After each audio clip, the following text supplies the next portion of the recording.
नमस्कार साथियों, देवव्रत क्लासेस में आपका हार्दिक स्वागत अभिनंदन है। आज हम पढ़ेंगे करंट जीके के बहुत ही महत्वपूर्ण और ख़ास प्रश्नों के बारे में जो आने वाले एग्ज़ाम ईओ, आरओ और पीटीटी, प्री बीएसटीसी यानी सभी तरह के एग्ज़ाम्स के लिए बहुत ही ख़ास और महत्वपूर्ण रहने वाले हैं। साथियों, मैं बार बार कहता हूँ, आपको करंट का जो भी वीडियो मिले आप वीडियो को पूरा देखो। भले ही आपने क्वेश्चन पढ़ रखे हैं, आप एक बार उस वीडियो को ज़रूर देखो, क्योंकि एक खुद पढ़ने से और एक किसी क्लास को सुनने से ज़्यादा मेमोराइज रहता है। दूसरी बात, वीडियो को चाहे आपको स्पीड बढ़ाकर देखना पड़े, लेकिन वीडियो को ज़रूर देखो। तो साथियों, वीडियो को लाइक कर दें, शेयर कर दें और देखते हैं आज का बहुत ही खास और पहला प्रश्न है, मुख्यमंत्री अशोक गहलोत ने अप्रैल माह में समाज सेवी और भामाशाह चौधरी दानाराम तरड़ की प्रतिमा का अनावरण कहाँ किया। बहुत ही इंपॉर्टेंट क्वेश्चन है साथियों, ध्यान रखना। जसरा सर, बीकानेर में। और कब किया? 26 अप्रैल 2023 को। अगला प्रश्न है, राज्य के किस जिले के क्रिकेट स्टेडियम का नामकरण पूर्व मुख्यमंत्री श्री हरिदेव जोशी के नाम पर किया गया है? तो ध्यान रखना, कौन से क्रिकेट स्टेडियम? ठिकरिया, बांसवाड़ा। ठिकरिया, ध्यान रखना, ठिकरिया के नवनिर्मित क्रिकेट स्टेडियम का नामकरण है वो पूर्व मुख्यमंत्री हरिदेव जोशी के नाम पर किया गया है। अगला प्रश्न है, राज्य का पहला जिला जहां ई फाइलिंग के जरिए पंचायती राज विभाग के कार्यों को पेपरलेस करने की योजना लागू की गई है। तो ध्यान रखना, कौन सा जिला? श्री गंगानगर जिला। ध्यान रखना, श्री गंगानगर जिला। अब देखो, पेपरलेस का काम है वो क्या है, 1 अप्रैल से प्रारंभ हो गया था और श्रीमती उषा शर्मा जो मुख्य सचिव है उन्होंने क्या है इसका उद्घाटन 1 जनवरी को ही कर दिया था। अगला प्रश्न है, राज्य के किन 3 झीलों को स्वच्छ, सुंदर और पानी की गुणवत्ता को बनाए रखने के लिए जांच और मॉनिटरिंग उपकरण स्थापित किए गए हैं? तो ध्यान रखना, पिछोला, फतेह सागर और उदय सागर। इन 3 झीलों, और तीनों कहाँ हैं? उदयपुर में हैं।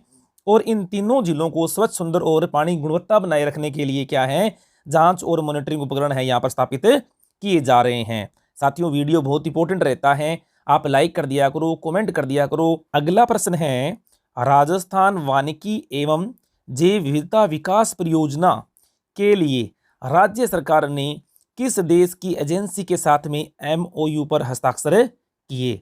ध्यान रखना, किसके लिए? राजस्थान वानिकी एवं जैव विविधता विकास परियोजना के लिए। बहुत इंपॉर्टेंट प्रश्न है। तो किस देश की? फ्रांस डेवलपमेंट एजेंसी के साथ में क्या है, टाई अप किया है। और इस योजना के द्वारा राज्य में 8 वर्षों में 13 जिलों में वृहद स्तर पर क्या है, वृक्षारोपण किया जाएगा। और कौन कौन से 13 जिले हैं वो? भरतपुर, अलवर, धौलपुर, करौली, सवाई माधोपुर, दौसा, टोंक, बूंदी, बारां, कोटा, झालावाड़ और ये क्या है, भीलवाड़ा। इन 13 जिलों में क्या है, इस परियोजना के द्वारा वृक्षारोपण किया जाएगा। अगला प्रश्न है, राजस्थान राज्य पथ परिवहन निगम की किस ड्राइवर को राष्ट्रीय स्तर पर heroes on the road award से सम्मानित किया गया है? ध्यान रखना, heroes on the road award से सम्मानित किया गया है। तो किसको किया गया है? राजस्थान के एकमात्र सियाराम चौधरी को राष्ट्रीय स्तर पर heroes on the road award से सम्मानित किया गया है। अगला प्रश्न और बहुत ही इंपॉर्टेंट प्रश्न है, राज्य की पहली वंदे भारत एक्सप्रेस ट्रेन किन 2 स्टेशनों के बीच प्रारंभ हुई? ध्यान रखना, अजमेर और दिल्ली कैंट के बीच में क्या है, ये शुरू हुई। और राज्य में इसका संचालन कहां से कहां तक होगा? अलवर, जयपुर और अजमेर, 3 जिलों में क्या इसका संचालन किया जाएगा। और प्रधानमंत्री मोदी जी ने क्या है, 12 अप्रैल 2023 को वीडियो कॉन्फ्रेंसिंग के जरिए इस ट्रेन को क्या है, हरी झंडी दिखाकर दिल्ली से रवाना किया। अगला प्रश्न है, राज्य की किस नगरपालिका के अंदर 8 योर कॉल योजना लागू की गई है? तो ध्यान रखना, नोखा नगरपालिका, बीकानेर में। और ये क्या है, राज्य की पहली नगरपालिका है जहां इस योजना को लागू किया गया है। और ध्यान रखना, योजना कब लागू हुई थी? 16 जनवरी को। स्पेशल जो ईओ और आरओ की तैयारी कर रहे हैं उन साथियों के लिए प्रश्न बहुत इंपॉर्टेंट है, क्योंकि इस योजना के कारण क्या है, उस नगर पालिका के लोगों को नगर पालिका नहीं जाना पड़ेगा, वो क्या है फ़ोन करेंगे और फ़ोन के साथ में ही उनके प्रकरणों को निपटारा कर दिया जाएगा। अगला प्रश्न है, आदिवासी भील समुदाय की किस महिला को राजस्थान साहित्य अकादमी का उपाध्यक्ष बनाया गया है? Very very important question. किसको? डॉक्टर सुनीता घोगरा को, डॉक्टर सुनीता घोगरा को। अगला प्रश्न है, भारत सरकार के आंकड़ों के अनुसार राजस्थान जीडीपी वृद्धि दर में देश में किस स्थान पर है? तो ध्यान रखना 11.4% जीडीपी ग्रोथ के साथ में राजस्थान है वो देश में दूसरे स्थान पर है। अगला प्रश्न है, केंद्र सरकार ने राज्य के किन 2 जिलों को सिकल सेल एनीमिया निवारण के मिशन के तौर पर चुना है या मिशन के तौर पर चुनाव किया है? ध्यान रखना, सिकल सेल एनीमिया रोग के निवारण के तौर पे चुना है। किन 2 जिलों को? उदयपुर और जोधपुर को। और 2047 तक इस बीमारी को क्या है जड़ से खत्म करना केंद्र सरकार का लक्ष्य है। अगला प्रश्न है, सामाजिक सुरक्षा पेंशन के लाभार्थियों को घर बैठे चेहरे से भौतिक सत्यापन करने के लिए किस ऐप की लॉन्चिंग की गई? तो ध्यान रखना, राज SSP, ध्यान रखना राज SSP ऐप की क्या है लॉन्चिंग की गई। यानी इसके द्वारा क्या होगा, सामाजिक सुरक्षा पेंशन के लाभार्थियों को क्या है चेहरे से उनकी पहचान की जाएगी और क्या है उनको उसका लाभ प्रदान किया जाएगा। अगला प्रश्न है, वर्ष 2022-23 के बजट के तहत Rajiv Gandhi knowledge service and innovation hub निर्माण के लिए राज्य के किन शहरों का चयन किया गया है? वेरी वेरी इंपॉर्टेंट क्वेश्चन साथियों। आप सोचोगे सारे के सारे क्वेश्चन तो जीके के प्रश्न ऐसे ही होते हैं साथियों, सारे इंपॉर्टेंट रहते हैं, लेकिन बहुत ही महत्वपूर्ण और विशेष प्रश्नों को मैं इस वीडियो में उठाकर लाया हूं। तो वीडियो को पूरा आखिर तक देखना और बाद में आप लाइक और कमेंट जरूर करके जाना। अब देखो कहां पर स्थापित किया जाएगा, कोटा, जयपुर और जोधपुर, इन 3 शहरों का क्या है Rajiv Gandhi knowledge service centre and innovation hub निर्माण के लिए क्या है चयन किया गया है। अगला प्रश्न है, छठे फेडरेशन विश्व प्रतियोगिता में राजस्थान पहली बार ऑल ओवर चैंपियन बना। राजस्थान में इसमें कितने पदक जीते? ध्यान रखना, 6 गोल्ड, 9 सिल्वर और 11 ब्रोंज के साथ में कितने पदक जीते राजस्थान ने? 26 पदक जीते। और ये क्या है पहली बार ऑल ओवर राजस्थान क्या है चैंपियन बना। और इस प्रतियोगिता का आयोजन कहां पर किया गया? ध्यान रखना, जालंधर में। कहां पर किया गया? जालंधर, पंजाब में इसका क्या है आयोजन किया गया। अगला प्रश्न, कृषि मंत्री श्री लालचंद कटारिया ने, ध्यान रखना पहले तो पता होना चाहिए हमारे कृषि मंत्री कौन है राज्य के, लालचंद कटारिया ने प्रधानमंत्री फसल बीमा योजना के तहत मेरी पॉलिसी मेरे हाथ अभियान का शुभारंभ कहां से किया? वेरी वेरी इंपॉर्टेंट क्वेश्चन साथियों। तो कहां से किया? कालक ग्राम पंचायत जयपुर से, कालक ग्राम पंचायत जयपुर से क्या है इसका शुभारंभ किया। अगला प्रश्न है, बजट घोषणा 2023-24 के अनुसार राजीव गांधी शहरी और ग्रामीण ओलंपिक खेलों का आयोजन कब से किया जाएगा? तो ध्यान रखना कब से किया जाएगा? 23 जून से। वेरी वेरी इंपॉर्टेंट, 23 जून से क्या है राजीव गांधी ग्रामीण और शहरी ओलंपिक खेलों का आयोजन किया जाएगा। और अब की बार कितने? 7 खेल होंगे, 7 ही शहरी क्षेत्र में और 7 ही ग्रामीण क्षेत्र में इन खेलों का आयोजन किया जाएगा। और आपको लोगो पता है इसका क्या है? शेरू। क्या नाम है? शेरू इसका लोगो है। अगला प्रश्न है, किस जिला प्रशासन द्वारा वंचित बालिका और महिलाओं को सॉफ्टवेयर प्रोग्रामिंग सिखाने के लिए अभिलाषा कार्यक्रम चलाया? ध्यान रखना, वेरी वेरी इंपॉर्टेंट, कौन सा कार्यक्रम चलाया? अभिलाषा कार्यक्रम चलाया। तो कहाँ? उदयपुर जिला प्रशासन ने। किसने? उदयपुर जिला प्रशासन ने क्या है सॉफ्टवेयर प्रोग्रामिंग और कोडिंग सिखाने के लिए इस कार्यक्रम का आरंभ किया है। अगला प्रश्न है, राजस्थान से रणजी ट्रॉफी खेलने वाले क्रिकेट खिलाड़ी जिनका हाल ही में निधन हो गया। वेरी वेरी इंपॉर्टेंट क्वेश्चन साथियों। किसका निधन हो गया?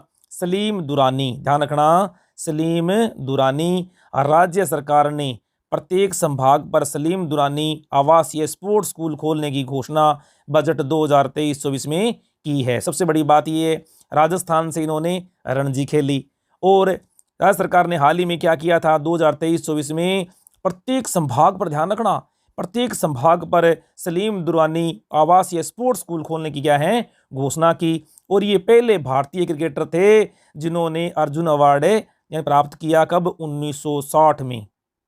अगला प्रश्न है 26 अगस्त 2022 से शुरू महिला निधि क्रेडिट कोऑपरेटिव फेडरेशन लिमिटेड में दिए जाने वाले ऋण पर कितने प्रतिशत अनुदान दिया जाएगा? तो ध्यान रखना कितने, 8% है वो क्या है अनुदान दिया जाएगा। 1 लाख के ऋण पर 2 वर्ष तक, ध्यान रखना 1 लाख के ऋण पर 2 वर्ष तक, और 12 करोड़ का अतिरिक्त वित्तीय प्रावधान भी क्या है इसके अंदर रखा गया है। सबसे बड़ी बात यही है। और किसको दिया जाता है ऋण? ये स्वयं सहायता समूह में काम करने वाली महिलाओं को। और ध्यान रखना ये जो महिला निधि क्रेडिट कोऑपरेटिव सोसाइटी है इसकी शुरुआत क्या है, राज्य दूसरा है ये। पहला राज्य कौन सा है? तेलंगाना, यानी तेलंगाना के बाद में राजस्थान दूसरा राज्य है जहां पर क्या है इस तरह की महिला निधि की शुरुआत की गई। और कब की गई? 26 अगस्त को। और ये तीनों की तीनों बातें इंपॉर्टेंट है, बहुत बार यानी पिछले जो क्वेश्चन पेपर हुए हैं उनमें ये क्वेश्चन पूछे जा चुके हैं। अगला प्रश्न है केंद्र सरकार की नगर वन योजना। अब देखो ये वेरी वेरी इंपॉर्टेंट, स्टार लगा लो चाहे आप इसको।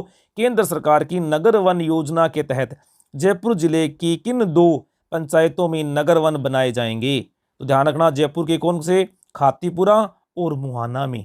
खातीपुरा और मुहाना में यहाँ पर 1.4 लाख करोड़ रुपए हैं उसकी वित्तीय स्वीकृति भी प्रदान कर दी है। अगला प्रश्न है आरटीई के तहत किस कक्षा तक के छात्र छात्राओं को निःशुल्क शिक्षा प्रदान किए जाने की घोषणा राज्य सरकार ने की है? तो ध्यान रखना प्री प्राइमरी से लेकर 12वीं तक सबको लागू कर दिया। पहले था ना अपने LKG UKG नर्सरी है ना, सबके लागू कर दिया। पहले ये सिर्फ पहली से 8वीं तक थी, उसके बाद सबके लिए निःशुल्क शिक्षा प्रदान करने की घोषणा CM गहलोत सरकार ने कर दी। जबकि राज्य में RTE लागू कब हुई थी? 1 अप्रैल 2011 से। अगला प्रश्न है राज्य के किन विधायकों को वर्ष 2022 और वर्ष 2023 के लिए श्रेष्ठ विधायक का खिताब प्रदान किया गया? ये क्वेश्चन भी साथियों बहुत इंपॉर्टेंट है, तो ध्यान रखना। अमीन खान पहले विधायक हैं, अमीन खान विधायक कहाँ के? ये शिव के हैं। इनको 2022 के लिए श्रेष्ठ विधायक का खिताब प्रदान किया गया। दूसरा है अनीता बघेल, ये कहाँ से आती हैं? अजमेर के दक्षिण क्षेत्र की क्या है विधायिका हैं, और वर्ष 2023 के लिए इन्हें श्रेष्ठ विधायक का अवार्ड प्रदान किया गया है। साथियों वीडियो बहुत इंपॉर्टेंट है, बार बार कह रहा हूँ, वीडियो जो देख गया उसके क्वेश्चन मान के चलिए सारे के सारे क्लियर होने वाले हैं। अगला प्रश्न है प्रदेश में सौर ऊर्जा से संचालित पहली नैपकिन फैक्ट्री या मशीन कहाँ स्थापित की गई? तो ध्यान रखना बिछीवाड़ा डूंगरपुर में। ध्यान रखना सौर ऊर्जा, सबसे बड़ी बात है सौर ऊर्जा से संचालित नैपकिन मशीन यानी फैक्ट्री है वो कहाँ स्थापित की गई? बिछीवाड़ा डूंगरपुर में। अगला प्रश्न है 25 मार्च को राज्य के किस शहीद हवलदार को मरणोपरांत पुलिस वीरता पुरस्कार से सम्मानित किया गया? वेरी वेरी इंपॉर्टेंट क्वेश्चन साथियों, स्टार लगा लो। हवलदार दीप चंद वर्मा को, और ये कहाँ के हैं? नीम का थाना सीकर के हैं। अगला प्रश्न है बजट घोषणा 2023-24 के अनुसार राज्य के कितने जिलों में नए फूड पार्क बनाने की घोषणा की गई?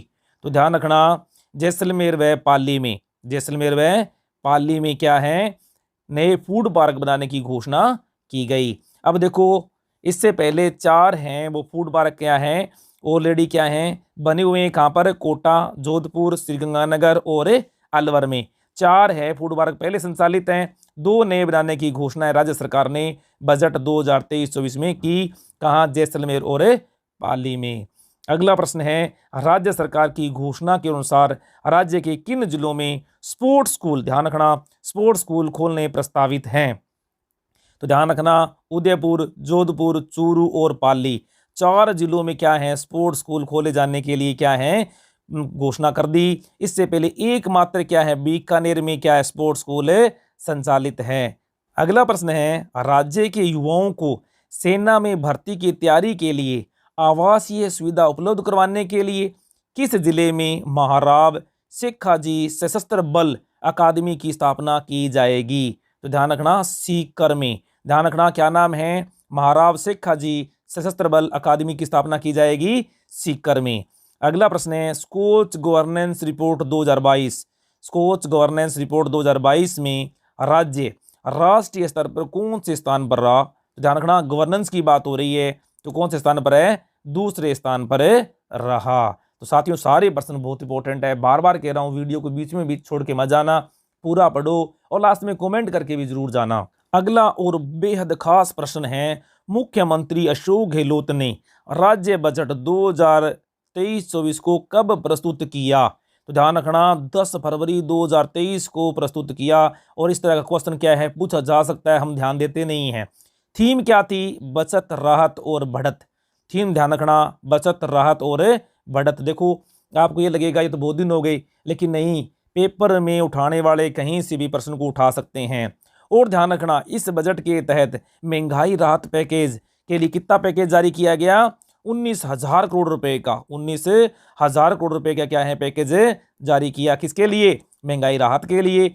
और इसके तहत आपको पता है महंगाई राहत कैंपों का आयोजन किया जा रहा है। कब से कब तक? 24 अप्रैल से 30 जून तक। और आपको पता है इसके तहत यानी मुख्यमंत्री गारंटी कार्ड, या हम कह सकते हैं महंगाई राहत गारंटी कार्ड है, वो कितनी योजनाओं के लिए? 10 योजनाओं की संबंधित लाभार्थियों को प्रदान किए जा रहे हैं। तो साथियों सारे प्रश्न बहुत इंपॉर्टेंट हैं। अगला प्रश्न है, 30 मार्च 2023 राज्य के स्थापना दिवस को राज्य सरकार ने किस रूप में मनाया? आपको पता है 30 मार्च को राजस्थान का स्थापना दिवस के रूप में मनाया जाता है। और इस दिन यानी 30 मार्च 2023 को राज्य सरकार यानी कांग्रेस सरकार ने पहली बार किस रूप में मनाया? इसको लाभार्थी उत्सव के रूप में भी मनाया। और आप ये भी ध्यान रखना, लाभार्थी उत्सव के साथ साथ में अब की बार यानी पूछ लेते हैं कि कौन से वहाँ स्थापना दिवस मनाया गया? तो ध्यान रखना 74वां स्थापना दिवस मनाया गया। और इसके साथ में क्या हुआ? 33 जिलों के 355 ब्लॉक, ध्यान रखना 33 जिलों यानी 33 जिलों के 355 ब्लॉक्स के लाभार्थियों के साथ में क्या किया? सीएम अशोक गहलोत ने संवाद स्थापित किया। अगला प्रश्न है, जल जीवन मिशन के अंतर्गत राजस्थान जल कनेक्शन देने के मामलों में देश में किस स्थान पर रहा? यानी जल कनेक्शन देने के मामले में किस स्थान पर रहा? तो ध्यान रखना देश में 12वें स्थान पर। देश में कौन से स्थान पर है? ये 12वें स्थान पर है। अगला प्रश्न है, राज्य सरकार की जन कल्याणकारी योजनाओं को आम जन तक पहुंचाने के लिए सांख्यिकी विभाग, ध्यान रखना राज्य सरकार तो प्रयास कर ही रही है, लेकिन सांख्यिकी विभाग द्वारा ट्विटर स्पेस पर कौन सा कार्यक्रम चलाया जा रहा है? तो ध्यान रखना कौन सा कार्यक्रम चलाया जा रहा है? कामरी बाता चौपाल पर। कामरी बाता चौपाल पर। ऐसा क्वेश्चन भी पूछा जा सकता है कि कामरी बाता चौपाल पर कार्यक्रम किस विभाग द्वारा चलाया जा रहा है? तो राजस्थान के सांख्यिकी विभाग के द्वारा चलाया जा रहा है। अगला प्रश्न है, टाटा मोटर्स ने हाल ही में राज्य की पहली रजिस्टर्ड व्हीकल स्क्रैपिंग फैसिलिटी सेवा कहां से शुरू की? ध्यान रखना व्हीकल स्क्रैपिंग फैसिलिटी है वो कहां पर शुरू की? किसने शुरू की? सबसे पहले टाटा मोटर्स ने। कहां पर शुरू की? जयपुर में। कहां पर है? जयपुर में। और किसकी सहायता से? तो ये ध्यान रखना गंगानगर वाहन उद्योग की सहायता से। गंगानगर वाहन उद्योग की सहायता से क्या है? जयपुर के अंदर राज्य की पहली registered vehicle scrapping facility centre की शुरुआत की। अगला प्रश्न है, राजस्थान साहित्य अकादमी के सर्वोच्च, ध्यान रखना सर्वोच्च मीरा पुरस्कार 2022-23 से किसे सम्मानित किया गया है? ध्यान रखना राजस्थान साहित्य अकादमी का सर्वोच्च पुरस्कार कौन सा होता है? मीरा पुरस्कार। इसके बारे में जरूर पूछा जाएगा कि किसको दिया गया? ध्यान रखना रत्ती सक्सेना। किसको दिया गया? रत्ती सक्सेना, मूल रूप से जयपुर के निवासी। और किसके लिए? इनकी कविता हंसी एक प्रार्थना के लिए दिया गया। हंसी एक प्रार्थना के लिए दिया गया। कितनी राशि प्रदान की जाती है मीरा पुरस्कार के तहत? 75,000 रुपये। कितनी राशि प्रदान की जाती है? 75,000 रुपये। अगला है राजस्थान साहित्य का ही है। अगला है रांगे राघव पुरस्कार। रांगे राघव पुरस्कार किसे दिया गया? भरत चंद्र शर्मा बांसवाड़ा के हैं। और किसके लिए? पीर पर्वत सिंह के लिए। किसके लिए दिया गया? पीर पर्वत सिंह के लिए। क्वेश्चन आ जाएगा पीर पर्वत सिंह के लिए भरतचंद्र शर्मा को कौन सा अवार्ड दिया गया? कौन सा पुरस्कार दिया गया? रांगे राघव। या रांगे राघव किसे दिया गया? भरतचंद्र शर्मा को। अगला प्रश्न है देवीलाल सांबर पुरस्कार। देवीलाल सांबर पुरस्कार ये किसे प्रदान किया गया? अजय अनुरागी। कहाँ की हैं ये? जयपुर के हैं। और किसके लिए? रॉन्ग नंबर, इनकी नाट्यकृति है और रॉन्ग नंबर के लिए किसे दिया गया? अजय अनुरागी को कौन सा पुरस्कार दिया गया? देवीलाल सांबर पुरस्कार प्रदान किया गया। अगला प्रश्न और बहुत ही इंपॉर्टेंट प्रश्न है, वेरी वेरी इंपॉर्टेंट क्वेश्चन है। सुमन एस जोशी पुरस्कार, सुमन एस जोशी पुरस्कार किसे प्रदान किया गया? ध्यान रखना, तराना परवीन को। किसे दिया गया? तराना परवीन को। और ये कहाँ की हैं? उदयपुर की हैं। और किसके लिए? इनका कहानी संग्रह है जिसका नाम है 108। या तो ऐसे लिखा होगा 108, ठीक है, ऐसे लिखा होगा, या 108 ऐसे लिखा होगा। 108 कहानी संग्रह के लिए किसे दिया गया? ताराना परवीन को। कहाँ की है ये? उदयपुर की। और सुमन एस जोशी पुरस्कार है ऐसे लेखकों को प्रदान किया जाता है जिनकी प्रथम प्रति है, यानी प्रथम प्रकाशी प्रति के लिए ये अवार्ड दिया जाता है। और कितने रुपए? इसके तहत 21,000 रुपये प्रदान किए जाते हैं। अगला प्रश्न और स्टार वाला प्रश्न है, वेरी वेरी इंपॉर्टेंट। विश्व वायु गुणवत्ता रिपोर्ट 2022 के अनुसार राजस्थान के किस शहर को सर्वाधिक दूषित शहर माना गया है? यानी राज्य का कौन सा शहर है सर्वाधिक प्रदूषित माना गया है? किसके अनुसार? किसके अनुसार? ध्यान रखना, विश्व वायु गुणवत्ता के अनुसार। ध्यान होगा आपको, एक होता है QI index, QI air index, उसके तहत राजस्थान का भिवाड़ी, ध्यान रखना, राजस्थान का भिवाड़ी, जिसको आजकल हम बहुत हेडलाइन में पढ़ते हैं, कहाँ पर है ये? अलवर के अंदर। और कहाँ? राजस्थान का शहर जो सर्वाधिक प्रदूषित शहर है घोषित किया गया है किसके द्वारा? विश्व वायु गुणवत्ता रिपोर्ट के अनुसार। अब ध्यान रखना, भिवाड़ी न केवल भारत का बल्कि, ध्यान रखना, न केवल भारत का बल्कि मध्य और दक्षिणी एशिया का भी दूसरा ऐसा शहर है जो सर्वाधिक प्रदूषित है। अगला प्रश्न है, CM अशोक गहलोत ने बेरोजगारों को मेगा जॉब फेयर में पंजीकरण के लिए किस पोर्टल को लॉन्च किया? ध्यान रखना, पंजीकरण के लिए। अब आपको पता है मेगा जॉब फेयर का आयोजन है बेरोजगारों को रोजगार देने के लिए राज्य सरकार लगा रही है। और अब तक 6, ध्यान रखना, कितने? 6 मेगा जॉब फेयर का आयोजन कर चुकी है। तो 5वां कहाँ पर हुआ था? भरतपुर में। ध्यान रखना, प्रश्न पूछ लेते हैं, भरतपुर में कौन सा था? 5वां था। कब हुआ? मार्च में। और अप्रैल में कहाँ पर हुआ? छठा हुआ अजमेर के अंदर। तो अब तक 6 मेगा जॉब फेयर का यानी आयोजन कर चुकी है। और इसके तहत एक पोर्टल को लॉन्च किया है किसने? CM अशोक गहलोत ने। किसके लिए? बेरोजगारों को पंजीकरण करने के लिए। उसका नाम क्या है? राजशील पोर्टल, वेरी वेरी इंपॉर्टेंट, ध्यान रखना, राजशील पोर्टल, ठीक है, को लॉन्च किया। अगला प्रश्न है, देश का और राज्य का पहला गो IVF सेंटर, ध्यान ना, गो IVF सेंटर की शुरुआत किस जिले में की गई? किस जिले में की गई? ध्यान रखना, जोजावर गांव है पाली में, जोजावर गांव है पाली के अंदर क्या है? पहला गो IVF सेंटर की शुरुआत की। अब देखो, पाली के लिए एक बात और भी है कि पाली जिले की पाली तहसील को सर्वाधिक सूखाग्रस्त या अभावग्रस्त क्या है? तहसील घोषित किया गया है। अगला प्रश्न है, राज्य का दूसरा IVF सेंटर किसमें? मानव के लिए। वहां तो गो वाले पशुओं की बात थी, मानव की बात करें, ह्यूमन के लिए, राजस्थान का दूसरा IVF सेंटर किस जिले में खोला गया है? अब ध्यान रखना, गवर्नमेंट की बात हो रही है, प्राइवेट तो बहुत सारे होंगे। गवर्नमेंट दूसरा IVF सेंटर है वो कहाँ पर खोला गया है? उदयपुर में। जबकि पहला कहाँ पर है? सवाई मानसिंह कॉलेज, कहाँ पर? जयपुर के अंदर है, सवाई मानसिंह मेडिकल कॉलेज जयपुर में ऑलरेडी पहला IVF सेंटर है। दूसरा अभी हाल ही में कहाँ पर खोला गया है? उदयपुर में। तो साथियों, ये थे आज के बहुत ही महत्वपूर्ण, अति महत्वपूर्ण प्रश्न। और एक वीडियो और आने वाला है इसी प्रकार से। अगर आप लोग जीके की राजस्थान के बारे में, जैसे नगर पालिका का पेपर, EO का पेपर होने जा रहा है, RO का पेपर होने जा रहा है, जितने स्टूडेंट्स हैं वो सारे के सारे क्या है, पीछे वीडियोज़ की प्ले लिस्ट बनी हुई है देवव्रत क्लासेस पर, उस पर जाकर आप लोग देख सकते हैं। विधानसभा को मैंने बड़ा सिंपल से करवाया हुआ है, कौन कितने सांसद है, कितने विधायक है, वो सारी बातें हमने उसमें की हुई है। नगर पालिका के लिए इसी प्रकार से कौन कौन से विधेयक पारित हुए हैं, सारे के सारे क्या हैं, वीडियोज़ मैंने डाल रखे हैं। तो साथियों वीडियो को लाइक कर दिया करो, शेयर कर दिया करो। Thank you.